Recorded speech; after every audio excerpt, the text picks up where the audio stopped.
Hiya, ladies and gentlemen, and welcome to Share Your Grin.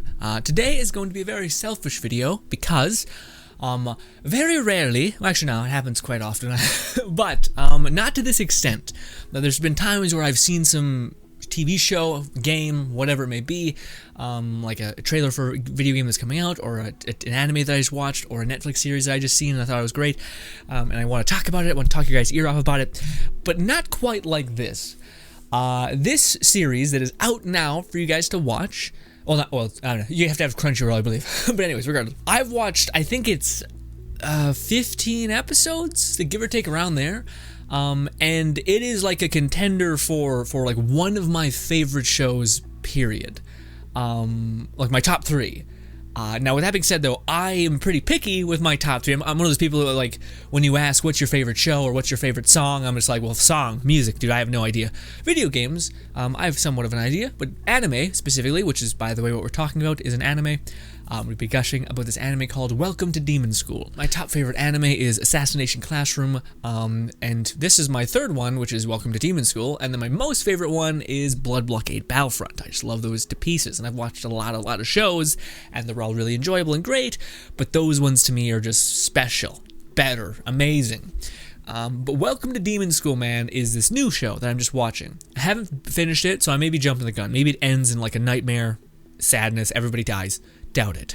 Heavily doubt it. The whole show, it's just fantastic.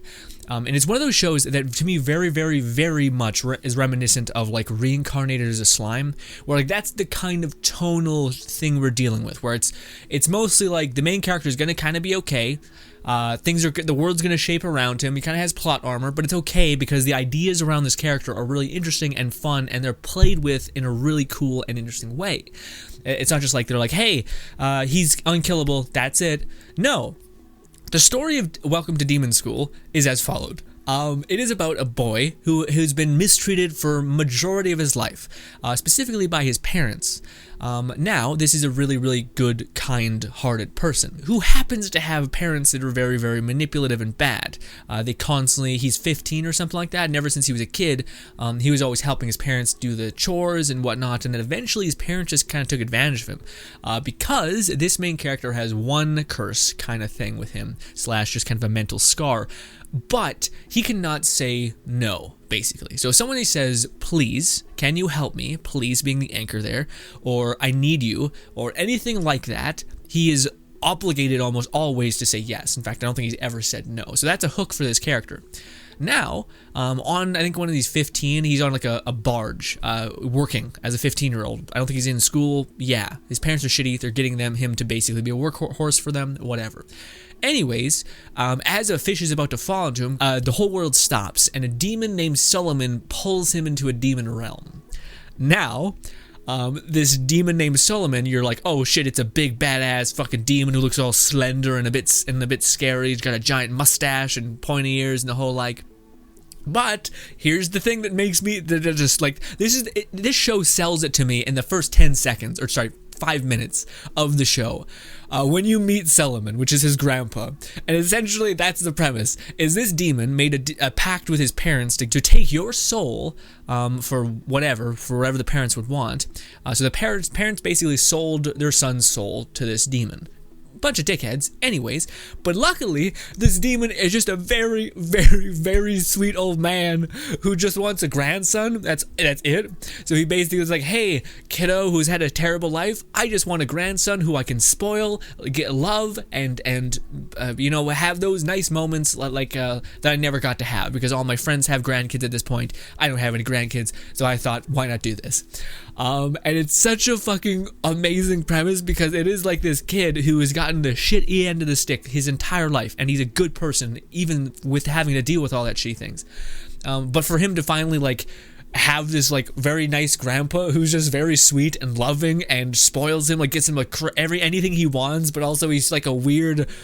It's just so weird, especially when you see like this old man be like so sweet and nurturing and like supportive, and it's so adorable, and it's such a unique idea.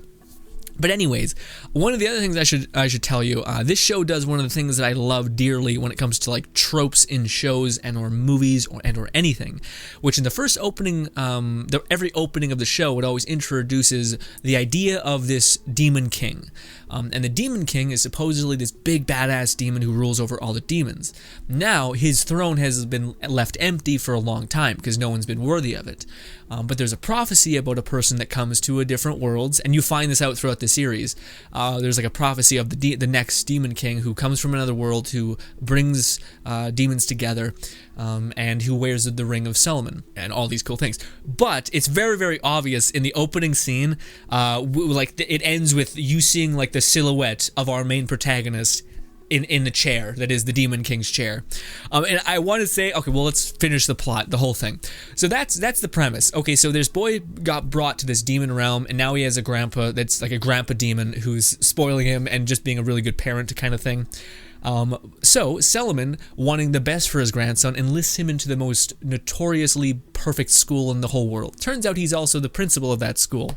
So that's the whole premise of Welcome to Demon School. Now, this may sound like, I don't know, maybe cringy or too much or like nonsense. Give it a try. It is... we'll talk about why this may just be a show that was specifically made for me, because I love everything about it, dude. We're not even at the part where I'm gushing yet, even though I'm doing my best to hold back. Anyways, so he goes to this demon school, and essentially, I don't want to spoil any more than that, although I probably will. But the whole story is basically this kid getting incredibly lucky / because he had to go through these horrible experiences in the human world about like people taking advantage of him because he can't say no to anybody who asks him for a favor. All of these things, his life has been facilitated to somehow exist in this really hostile realm. And it's really, really interesting, but it's not like your typical like isekai weirdness or any sort of 0 to 100 kind of show where it's just like, I'm an unkillable god, come at me. No, it's just like the main character is super, super lucky, and because he's a good person, that also comes into the effect, and because his grandpa's like watching out for him, that also comes into the effect. So it's not just like some dude being OP, it's like this dude, you're just waiting to see what happens next with bated breath, because you're waiting for the world to favor him again, and it's so interesting because it's not like I'm a boss and you can't kill me, like, you know, One Punch Man or any other show. It's just like I'm a god in this world. No, like you can easily tell it's becoming that in a very, very creative way. Also, one of the things that like sells any show to me, even if it's written poorly, directed poorly, all these things, if it has cool ideas, I'm sold, because I like to like go into my brain and like play with weird ideas and make stories and whatnot in my head, and any show that can facilitate that, I love so much. Anyways, so yeah, that's the premise. So that's the whole idea. Again, the main character is not some sort of OP weirdness. He kind of weirdly becomes that, but it all feels good and proper the way he attains strength. It's not just like himself, like somehow, I don't know, finding some sort of thing that just breaks the world, you know? Or sometimes like in an anime, he falls in a hole, he ends up in a dungeon, skipping half the level, and he gets a powerful power, you know? It's not like that. Although, if there are moments that are kind of like that, but to me it's so creative the way they actually make that come into fruition, that it's so amazing. There's so many examples that I want to give you. Like one of them is, and this is not too much of a spoiler, it's in the first episode. So he goes to this demon school, our main protagonist, and he ends up basically wanting to stay under the radar because no one can know him. He's a human because humans are like seen as food in the demon realm, right? But since his grandpa's like a lunatic who loves him so much and wants him to be like popular and good amongst the students, he actually tells him to like give a speech to the whole student body, like opening ceremony. He gets his grandson to come up to the podium and give a speech, and his grandpa writes down this like secret demon text, and he says it verbatim perfectly. But as he's saying it, he notices that like everyone in the room is kind of freaking out, panicking, and he ends up reciting this sort of magic word that if the user stumbles, misspeaks, or stutters, they'll die instantly. Now, this is the only moment where like Jesus Christ, Solomon, are you like on this kid's side? He is. He's just probably, he's like a chess player. He knows that, like, okay, if I would have told you this would have killed you if you messed up, you would have messed it up. So I just didn't tell you. And I gave you a badass opening. But also, I feel like Solomon would have some sort of like way to figure it out, you know, way to like not have his grandson die. Anyways, so everyone is like blown away at this supposed demon, but he's a human who recited this information. And what does that spell that he was reciting do? It stops him from falling down. That's it. But there is this other like head student that is like this powerful, badass, pink-haired demon who's like all dressed in like, he looks like a prince kind of thing. He's supposed to be the student body or something, like the head person who is supposed to give the speech. So he basically goes to him after the speech is done and says, you know, why did you take my spot? Is there some sort of like power thing here, like you got favoritism this because your grandpa's the headmaster or whatever? So then they end up fighting, but because the main character was basically always in bad situations because everyone took advantage of him, like, hey, can you drop off this package for me? Please, it'd mean a lot to me. Turns out it's drugs, and he just delivered a package to the mob, and people are following him, shooting him. Somehow he lives. Anyways, he goes and does a job where he I don't know, he's feeding lions, and he does that and somehow survives. So over the course of him having such a shitty life, he's developed basically peak evasion. So he's able to like get out of the way and dodge infinitely, which is great. So this badass demon who thinks he's doing some sort of like crazy spell is losing to this human because he just has this innate ability to dodge and get out of harm's way. So, it basically culminates because he challenges him to a fight, by the way. So he's throwing fireballs because that's what this big badass demon can do. But the main character's dodging it. He ends up pile driving the dude into the ground because he has that skill that doesn't allow him to fall over. So basically he was about to fall over, the ability activates and course corrects him forward, but that also means he throws the demon on his head. And then you might be like, oh, then he wins, right? No, bitch, this isn't a normal fucking anime. It turns out the demon dude, it's whoever wins those battles, there creates like a power dynamic to where now that person who wins, the other demon is his bitch. Kind of, except I think it's just the pink-haired dude's a weirdo. I don't think any other demon follows this rule, but he is like a knight kind of person, and he's just like, you're my better, I should follow my, like, senpai or whatever. And it's so fucking cool because the whole show is literally me being like, it's like someone saying, it's like somebody listening to like a crazy person write something happening, but then a much smarter person coming by and being like, okay, well, how will I make this work? Like the challenge for him being like, how can I make the most nonsense crazy thing make sense and actually be enjoyable and not just be like a Looney Tunes this way, that way, this way now. No, because it isn't conducive to the story. Again, like the one reason why I like the show so much is because it's so beautifully crafted. Same reason why I love Assassination Classroom and Blood Blockade Battlefront. Again, Blood Blockade Battlefront is probably my favorite. But anyways, dude, it is so good. I can't even. It's like, okay. So now I've basically given you guys the best pitch I possibly can. Go out, watch this show. The art style is a bit weird, but just hold true to a couple episodes. I promise you, the things that they do and the way that they convey them is so charming, like so intensely charming. I promise the art style, if it's kind of weird for you and the main character doesn't really look like the main character that you normally want to see, watch it, please, and get back to me in the four or five episodes. It may not be for you, but it is absolutely for me. Now, why is that? Why do I say that? Why is it absolutely for me?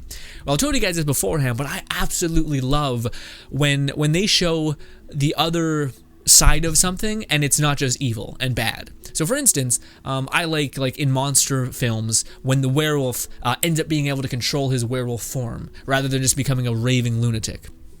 I like when there's like a ghoul or a monster or a vampire or whatever, but they show them being like normal, happy people, kind people. They're not just evil by association of them being that way, because it's very boring. It's like, yeah, Beast equals evil, the end, where it's like Beast does his best to try to be good as good as he can with his weird nature, whatever.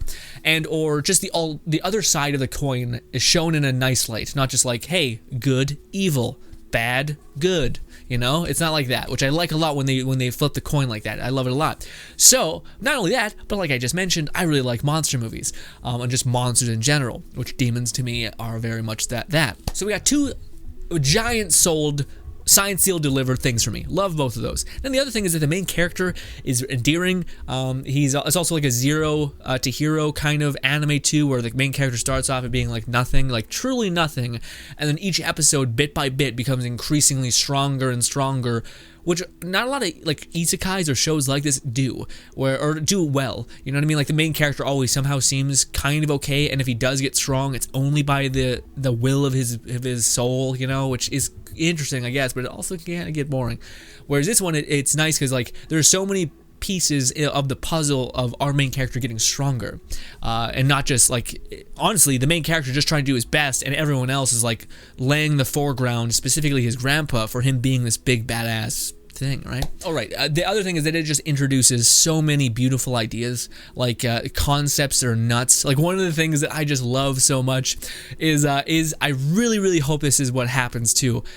His love interest is a psycho, but not like in a weird yundere weirdness. No, his like what I would hope is his love interest, which is this basically a green-haired girl who has the ability to have. She basically has infinite pockets. So she taps her pockets twice, and she can create anything that she's seen perfect to form. So this has led her down a path of people taking advantage of her because they're like, "Can I have food? Can I have this? Can I have a TV? Can I have whatever?" And yes, it's nonsense. She can make anything, no matter the size.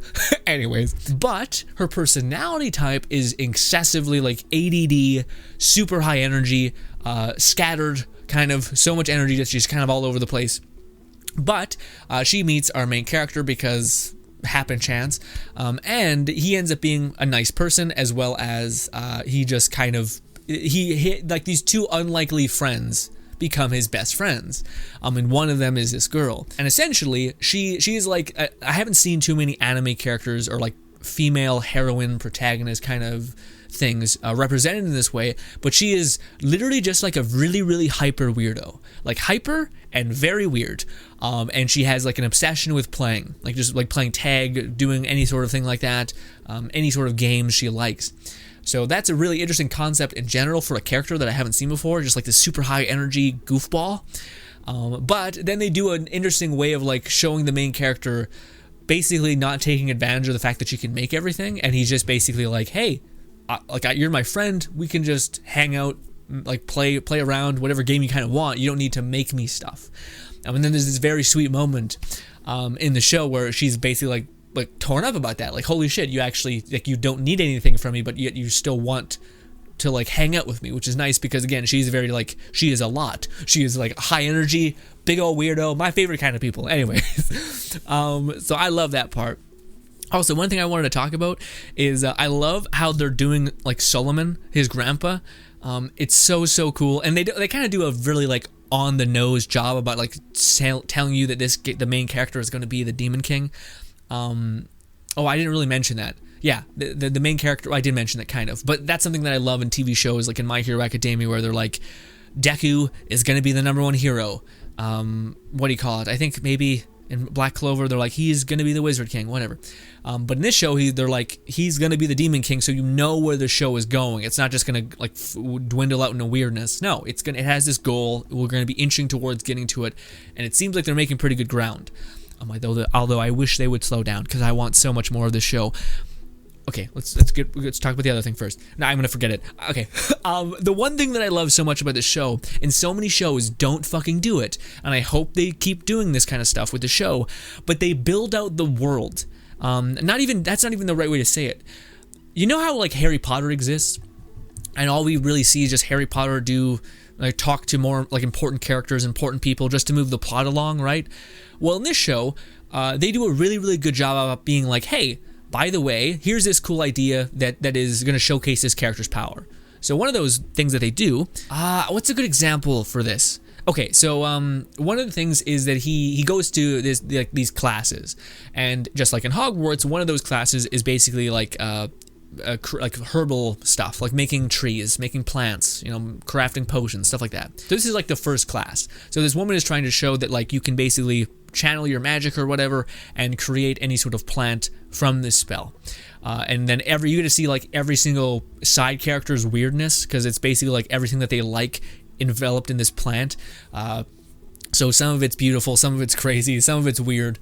And then the main character has some power, long story short, and he ends up making like this beautiful cherry blossom tree. But that's something that like I don't see enough of in shows like Shield Hero, Reincarnated as a Slime, or anything like that, where like people talk about filler being annoying. This didn't even feel like filler. This felt like conducive to the overarching plot, because it ended up highlighting his ring, or whatever, if you've seen the show. So like to me, but yet it also showcased this like cool aspect of this world where like, hey, by the way, classes are starting. There are these cool plants. Like it builds out the world in an amazing way, which I wish so many of these other shows would do. Where it's just like, how does crafting work? I guess Shield Hero does do it a little bit. He does like merchant stuff, but not like seeing what other things exist in the world and what fun ideas you could play with. Like the idea of, hey, you're at this school. What are the classes? Are you just sitting in a desk all day? That seems kind of boring. Well, this is the demon realm, bitch, and everything's fucking on cloud 9, okay? Everything's nuts. And I love it. I don't want anything to change. Oh, that was the one thing I wanted to talk about from the beginning. I love the way they're handling Solomon, his grandpa. The reason why is because even though they're a little on the nose about him being the Demon King, there are so many moments where even if they took out like the beginning intro to where they didn't show you that he is going to kind of be the Demon King, what do you call it? Solomon, I feel like, is 110% in on the fact that this kid is the Demon King. The reason why is because from the very first episode, Solomon does this weird hand sign, which is basically like the OK sign, except with your three fingers kind of parted, so that it makes a 666. And the reason why that's, I think, conducive is because on the Demon King's throne there is 666, as well as the 666 number is referring to the devil or whatever, right? So to me, Solomon always does this in like pictures, and anytime he gets a picture, he always is like doing that hand sign. So to me, I think it's Solomon's way of being like, look at my boy who's going to be the Demon King. I called it from the beginning, kind of thing, which is so unbelievably sick, especially considering like Solomon is kind of like this enigma who's just kind of working in the background, and the fact that he keeps doing stuff like that, you're like, oh, Solomon is like fighting to make this shit happen. He's like, no, my grandson, my baby boy, is gonna be the top dog, okay, hands down. And I love shit like that. It's so good, dude. It's so good. But again, within like 3 episodes, I was like, this is so up my alley, because it deals with monster stuff. It also shows monsters in like a fun, loving, cool light, and not just nightmare fuel and evilness. But also the characters are so unique and interesting. Also, it deals with like the idea of like, I just haven't seen a show that messes with these mechanics as well as this show does. Or even like, this is the first a lot of these ideas I've seen in this show, period. Like the idea of like these friends, but in a weird sense, they're also kind of like followers, and like his dude friend, which is like this pink-haired fire demon who you meet in the first episode. He ends up being like his underling, but he also is his like really, really good friend. So the main character treats him as a friend, but in the background, this dude always sees him as like his maestro, right? So there's like ideas like that, but also the way they introduce his school, again, like school and anime, like an anime where they go to school, of course, but not a lot of shows do it like that in this show, where like you see the classes and they're interesting and they're fun, but that they're also not just filler, because it's conducive to the whole overarching story. So it is just magic to me. Again, within the first 3 episodes, I was like, this might be up there for one of the best shows I've seen written wise, executed. The dub is amazing. The power system is fun and interesting. I can't handle it. Like I can't stop gushing about this show, because I didn't think, like, I seen it in my peripheral, and I thought, okay, this is a show with kind of an interesting style. The art style, the animation is kind of a bit funky. The main character doesn't kind of look like a character that's like a zero to hero, powerful, kind of badass looking character. But then within seconds of watching, I was just like, oh man, this show is so much more than any of the things that you can see on the outside. You need to go in deep, and then I guarantee you'll love it. I guarantee that's a weird sentence string. Anyways, yes, ladies and gentlemen, while we're all quarantined and chilling and hanging out, I would highly suggest watching this damn show. And it pains me because it's 23 episodes. All of it is subbed out, I think. The dub is hardlocked at 15 episodes, which kills me. But I still got another fucking like 15 and something to watch, so I'm happy about it. But man, I really, really hope that there's some hope for this series being an ongoing series like Black Clover, like Reincarnated Slime, although that kind of had to take a hiatus. Any of the shows that have become like a weekly occurrence, I so badly hope that this show does that, man. Because it just, especially the way that they handle, like, it's not filler, but I guess filler. I could watch it forever. Like, I can't tell you guys how, like, again, just the idea of like seeing this character in like these classes that are interesting, and how the manga, the writer, could come up with ideas to like show something cool or like, you know, mess with something. I just trust that so much. So I really, again, but that being said though, I don't know how much of this show there is. Like, I don't know how much manga or writing stuff there is about the show, so maybe it's just not like that. Maybe we would have to like wait 5 years to get enough material to where they could keep going and making season 1, 2, and 3, which is a bummer. I really hope that the show could do that. Like, that'd be a saving grace if the show became an ongoing show that like every week there was a new episode kind of thing. Man, although right now, I have heard so many people say that it's one of their favorite shows. Like, I was streaming and a lot of you guys were like, yeah, I love it too. I'm really enjoying it. But man, I can't tell you guys how like this show was made for me, especially with my interests and all that shit. I love it. Again, the monsters shown in a goofy, fun light. The characters are so cute and enjoyable and actually compelling. And like the overarching story is something I'm 100% into. And also just the ideas. Like, there's no show that I've seen recently that has so many good ideas. Weird ideas done really well. Like, so many ideas that you think you're a crazy person, but then there's this really amazing writer is like, I can make that better. Like, you can give me crazy and I'll give you something that's amazing right back. So anyways, hats off to the person who made this show. I love it to pieces. I am sad that the dub seems to be on hold because of the whole craziness of the world, but man, I really hope with everything in my being that this does become an ongoing show, or at least we get a season 2 or 3 or 4 or 5 or 6 or 10 maybe, who knows. Oh god, I love it so much. Anyways, ladies and gentlemen, that is just my me ranting and raving about Welcome to Demon School, insert main character's name that I'm terrible with because I'm bad with names.